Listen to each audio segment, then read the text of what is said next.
Pourquoi il faut lutter contre l'ethnicisation des postes dans la fonction publique pour en finir avec le kunabélisme? Je vais vous dire. J'ai vu une vidéo d'un professeur d'université. Il arrive dans une classe. On ne sait pas la matière qu'il va enseigner. Quand il arrive dans cette classe-là, il remarque qu'il y a une fille qui a des traits hispaniques. Il dit à la fille, toi, tu sors de ma salle de classe. Je ne veux plus te voir. Et tu ne reviens plus jamais à mon cours.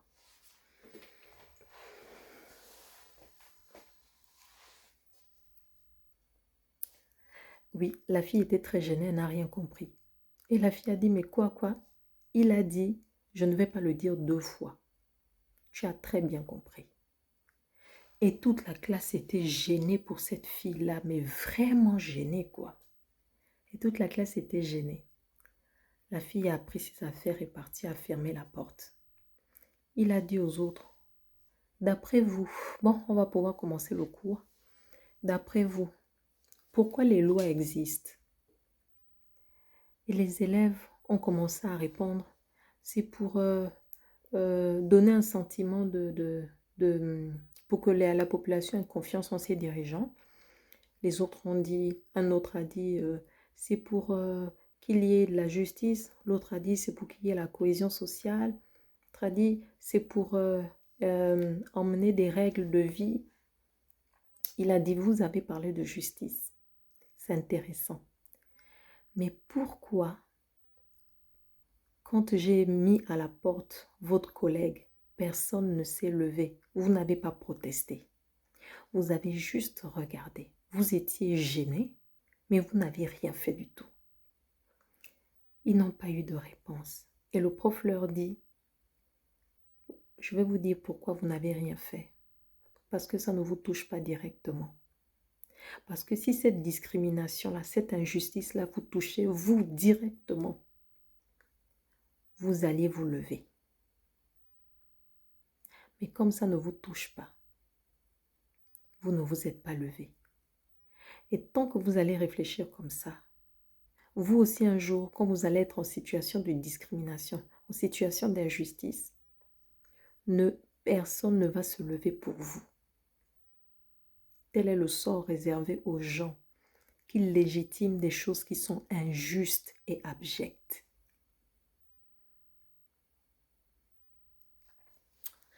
Alors,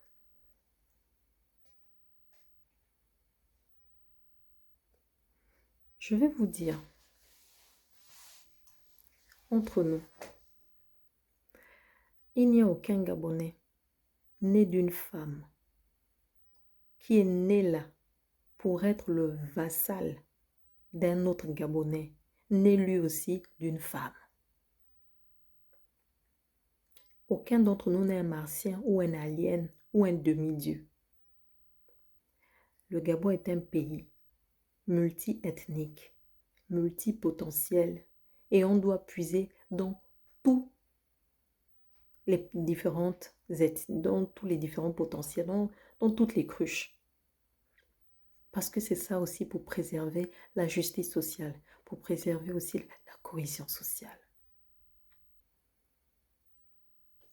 Et là, aujourd'hui, quand on parle de l'ethnicisation des postes publics, certaines personnes osent légitimer cela en disant, oui, ce sont des Gabonais. Mais en Guinée équatoriale, je vous ai fait écouter l'audio, non? En Guinée équatoriale aussi, ce sont des Équato-Guinéens. Est-ce que vous pensez que la souffrance, elle est différente quand on subit l'injustice de notre propre frère de terre? Non, l'injustice fait toujours mal. Il n'y a pas une justice immunitaire. On n'est pas immunisé contre l'injustice. L'injustice, c'est l'injustice, que ça vienne de l'étranger ou que ça vienne sur ta terre. Au contraire, ça fait même plus mal. Parce que nous qui travaillons à l'étranger, on doit travailler 2 fois, 4 fois plus. Mon précédent emploi, pour me remplacer, il a fallu embaucher 2 personnes. Ce ne serait pas normal qu'une fois dans mon pays, je puisse jouer à la paresseuse. je me donnerai avec le goût parce que je sais que ça, c'est l'héritage de mes enfants.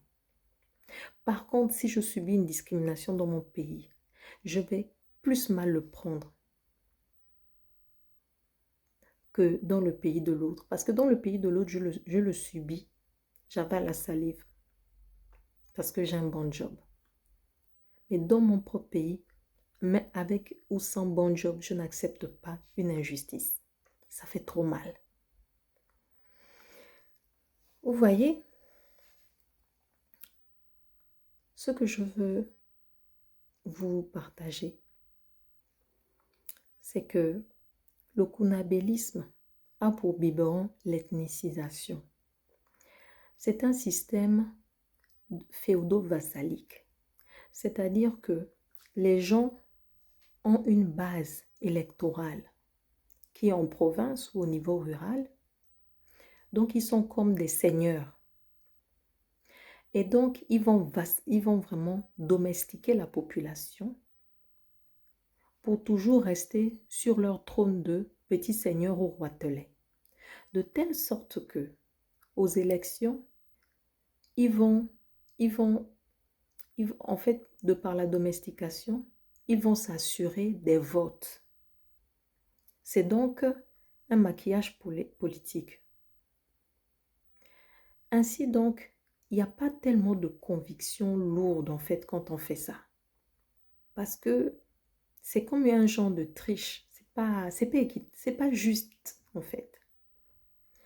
Mais on doit aussi faire ça parce que pour diriger, il faut montrer à la tête du pays là-bas que si tu veux que ta politique fonctionne au niveau local,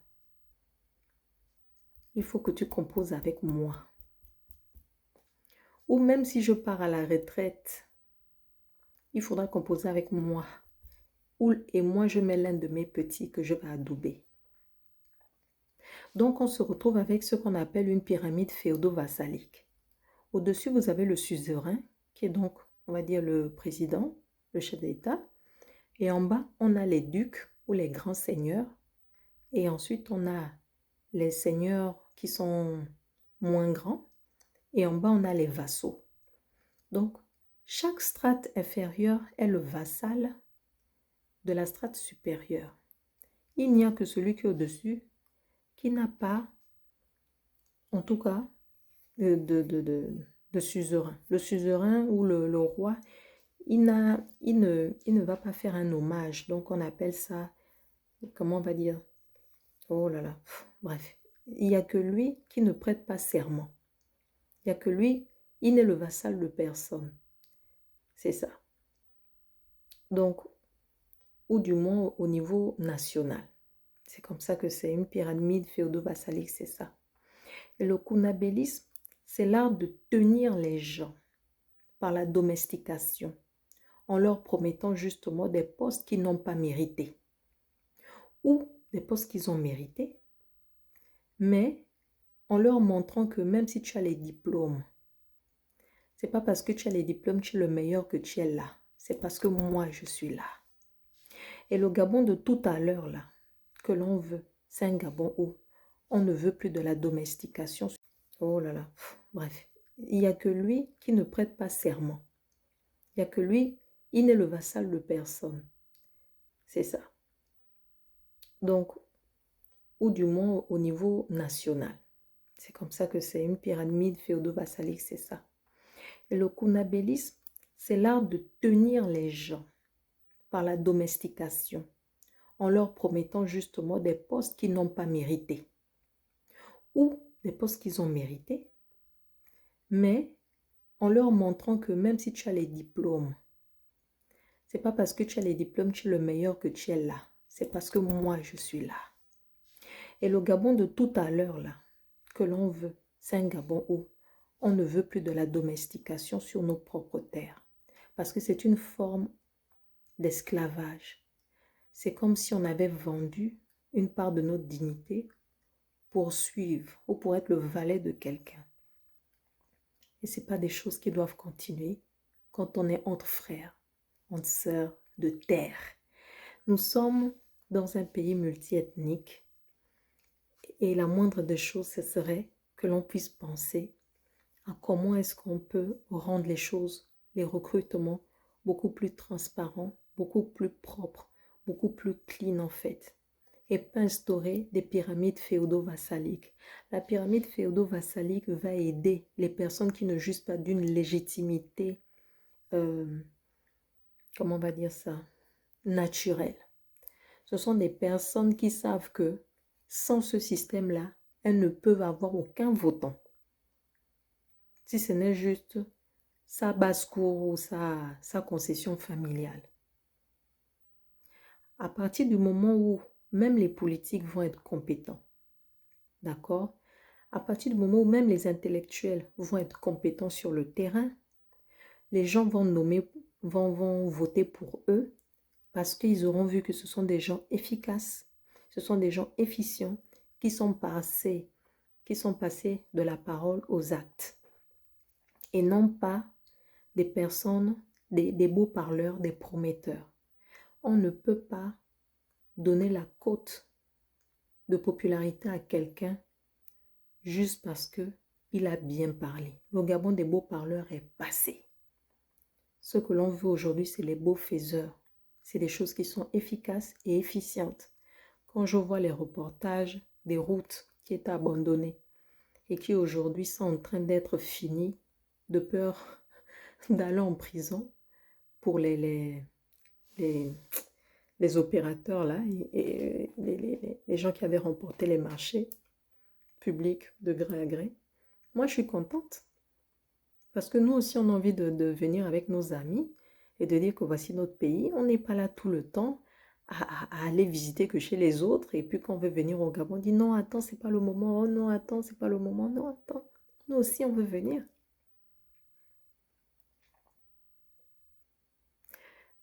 Vous savez, je me permets de faire une digression parce que quand je parle avec mes anciens collègues de l'ingénierie sociale et de la ville, et je leur dis toujours, pour moi, Libreville est à raser complètement. Il faudrait faire un Libreville 2. Parce qu'on a le goût du pays. Mais la dernière fois que j'ai été à Libreville, en 2014, je trouvais qu'elle était vraiment mal construite, cette ville-là. Qu'elle était sale et que ça sentait mauvais. Il y avait des poubelles partout. Et donc, ça encore, c'est des choses qui vont venir plus tard. C'est pas pour la transition. Ça, je laisse ça. On en reparlera plus tard. Parce que vous savez, dans une maison, des fois, c'est mieux de tout casser et de reconstruire plutôt que de faire des rénovations. On ne construit pas comme on construit là. D'abord, les canalisations, les latrines, les égouts, les raccordements, on te donne ton terrain. Tu viens, tu déposes, tu fais tes raccordements et puis c'est bon. Avec un vrai plan local d'urbanisme inclus. Mais je suis contente de voir effectivement les routes qui avancent, les trucs comme ça. Ça veut dire que on a des gens bon, qui sont venus vraiment et qui sont en train de faire ce qu'en 14 ans, en tout cas, on n'a pas eu. Donc, en tout cas, on se retrouve plus tard. Cette histoire d'ethnicisation-là, ça peut aller très, très loin. Et si vous laissez faire, si nous laissons faire, c'est fichu. Parce que moi, mes enfants, là, qui sont métis, là, il est hors de question qu'on leur dise un jour, tout sauf un enfant, ou tout sauf un machin, et que eux, ils ne peuvent pas avoir toutes leurs chances plus tard d'accéder à de hautes fonctions dans le pays, parce qu'ils vont avoir un patronyme qui va faire peur aux populations, qui va faire peur aux dirigeants, Non. Je veux que moi, mes enfants, ils aient toutes les chances d'aller le plus loin possible. Voilà. Donc, je vous remercie. Au revoir. Ciao.